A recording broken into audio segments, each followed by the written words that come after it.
Hello सम्पूर्ण साथीहरुमा नमस्कार। भाले पारखीहरुको लागि खुशीको खबर छ। टोकियोमा सम्भव छैन होला, ओकिनावा बस्नुहुने साथीहरु सम्पूर्णको लागि एकदमै खुशीको खबर हैन। कति जति पर्ने छ सर यो भालेको? यसको 2000 पर्यो।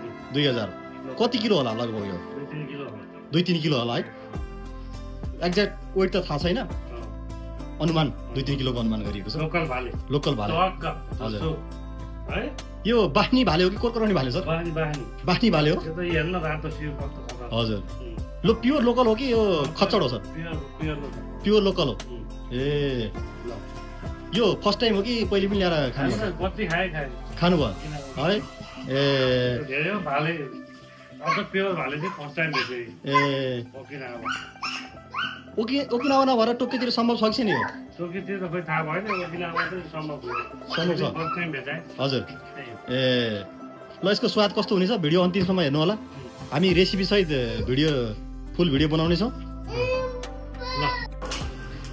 लगभग अपरेसन सकिन लागेको छ है।